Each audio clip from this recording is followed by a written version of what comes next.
Once again, welcome to the Swedish History Channel, where we journey through the fascinating events that have shaped Sweden's past. Each episode, we uncover the stories of people, battles, and pivotal moments that defined this Nordic nation.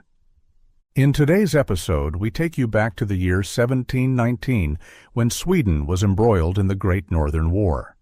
We'll be exploring the daring assault on Älvsborg Fortress, a critical event during this turbulent time. And how did this battle impact the course of Swedish history? Stay tuned as we delve into the dramatic Danish assault on Älvsborg Fortress.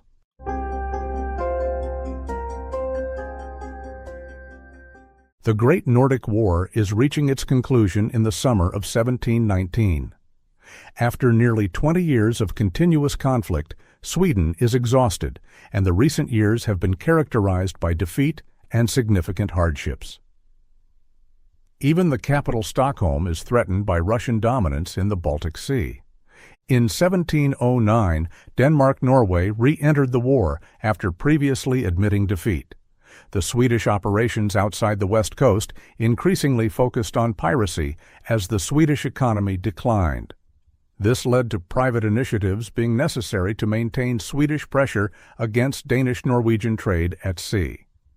The privateering business was successful, and when Karl XII fell in 1718 and Sweden began to act more passively in the war, the Danes started preparing for a counter-offensive to secure their trade by capturing Swedish ports.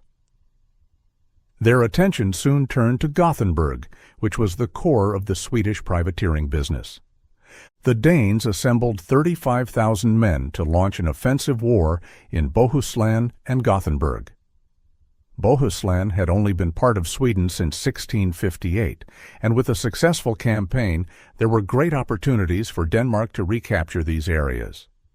The Danish fleet was led by Peter Tordenskjold, a man who truly embodied the opportunities available to successful, creative, and daring individuals in war. By 1710, he had risen from commanding a brig to being ennobled and elevated to Vice Admiral, leading the Danish Kattegat squadron. While the army remained strangely passive despite the Swedes' shaken state due to the prolonged war, the king's death, and the challenging retreat from the attack on Norway, Tordenskjold pursued an offensive war against the coast of southern Bohuslän. It was no easy task. The Bohuslän coast, and especially the area around Hisingen, was very strongly fortified, perhaps even the strongest in all of Sweden. It was defended in the northeast by Älvsborg Fortress. By the sea, slightly north at Marstrand, was Karlstens fortress, and in the south by Älvsborg's fortress near Gothenburg. Any person who has visited these fortresses can understand that they were not works of whim or impulse. They were there for a reason, and unlike many beautiful Swedish castles, these only had one purpose, and that was war. They formed the anchor of any defender in a highly contested area. Tordenskjold first went to Marstrand, where Karlstens fortress stood as one of the strongest fortifications on the Swedish west coast. Having previously proven himself as a daring and creative commander, Tordenskjold decided to attack the fortress on Marstrand Island. With little resistance, the admiral secured the area around the fortress and initiated the siege. He had a big problem. His force was only slightly larger than the garrison of the fortress, making a direct assault nearly impossible. However, Tordenskjold instead used cunning to persuade the fearful Swedish commandant Henrik Dankwart to surrender. Following a bombardment, the Danish admiral invited a Swedish envoy for negotiations. Then Tordenskjold persuades the Swedish commander that his 500-man force is actually several thousand. He believes that resistance is pointless and would only lead to unnecessary bloodshed. According to some sources, Tordenskjold accomplished this by having his 500 men march around the house they were having the meeting with the envoy in, creating the illusion of a much larger force. The Swedish commander Dankwart then lost his head not once, but twice. First, when he surrendered the fortress to the Danes after the envoy's report, and the second time was when he reached the Swedish lines and was sentenced to be beheaded as a deterrent example to other fortress commanders. The execution was very messy, as the executioner was late and drunk, and the executioner's tools were in disarray, leading to a bloody affair. After some fumbling, the execution was finally completed after 3 attempts. On July 20th, 1719, the Danish sails and fleet squadron were spotted approaching Gothenburg and the fortress. Lieutenant Colonel Lilly, the commander of Älvsborg Fortress, responded differently compared to Dankwart.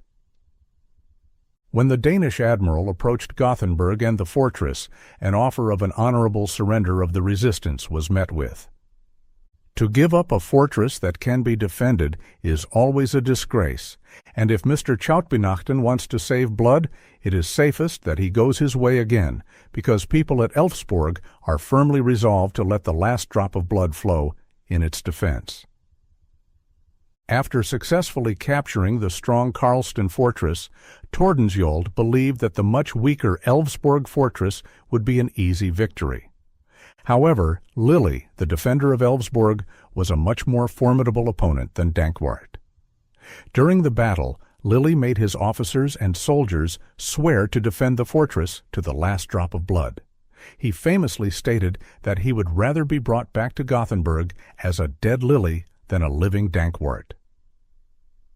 The Danes brought their gun barges and floating batteries closer, protected by Knippelholmarna and Aspelmarna. A hellstorm is being prepared to subdue the fortress. Cannons are landed on the islets, and the Danes have done a good job with reconnaissance. They have managed to occupy good firing positions, from which they can shell the fortress from only 250 meters away with relatively good protection. An excellent protective position to initiate a possible attack. Just before midnight on July 21st, cannons began firing at the fortress in the Swedish summer night.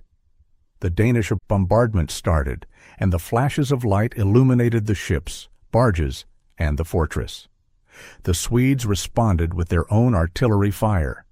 The Danes skillfully navigated through treacherous waters to position their ships for firing, seeking cover immediately after. During the bombardment, the Danes successfully maneuvered 3 additional ships to the southern shore of Hisingen. From there, they were able to open fire behind the fortress in the northeast. However, the fortress was heavily armed in that direction as well. After 3 hours of intense fighting, the fortress was able to repel the Danes, forcing them to retreat. During the battle between the Danish fleet and the fortress, the troops in Gothenburg had been inactive. The Swedish army in Bohuslän was mostly in Uddevalla, but Skaraborg's regiment under Georg Bogislaus Style von Holstein was on the southern shore of Hisingen, and could only watch in frustration as the fortress was bombarded because they lacked cannons. Holstein decided to take matters into his own hands and went to Gothenburg to obtain some. His position could, if he had cannons, eliminate the protection the various islets gave the Danes against the fortress. However, a pair of overzealous storekeepers initially refused to hand over the cannons to the Skaraborg regiment, fearing that they would end up in the hands of the Danes. After von Holstein promised to personally replace any lost material, he finally obtained 4 cannons and a mortar, which he transported with great difficulty during the night of July the 24th, along Hisingen's southern side towards Älvsborg Fortress. The fortress had suffered severe damage. The walls had been temporarily repaired after sustaining breaches, and a stock of gunpowder had exploded, causing significant damage to the positions facing Aspelmarna. Out of the 300 men stationed at the fortress, 100 were dead or wounded.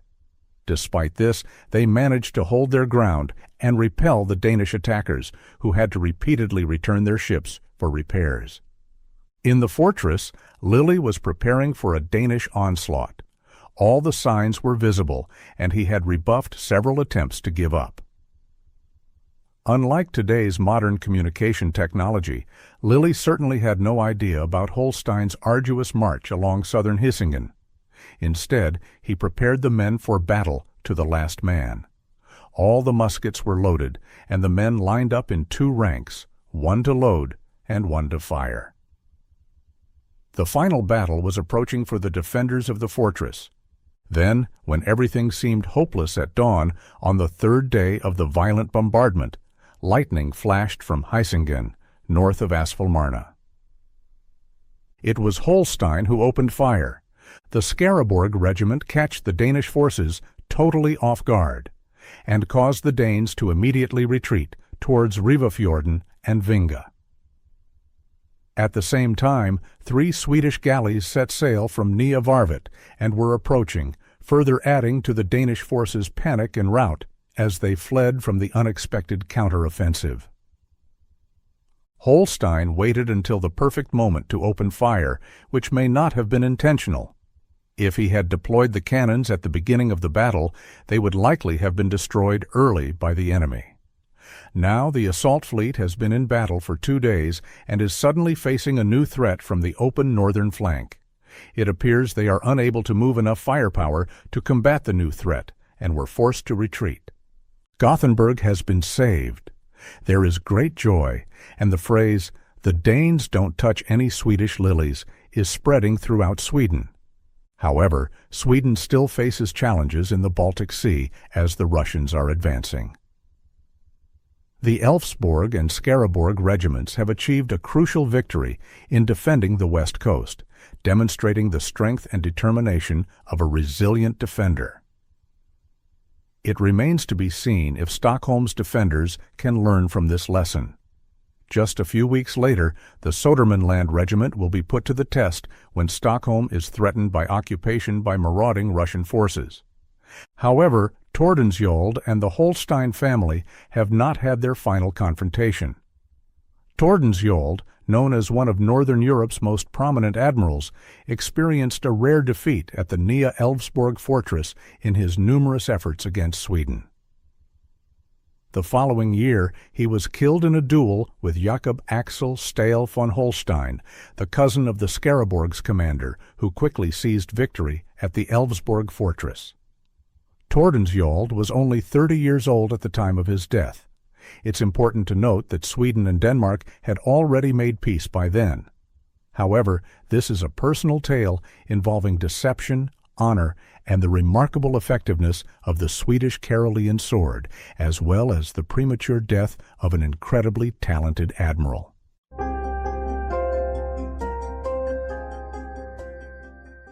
Thank you for joining us today on the Swedish History Channel. If you enjoyed this episode and want to keep learning about Sweden's incredible past, make sure to subscribe to the podcast so you never miss an episode. Your reviews and feedback help us reach more history lovers.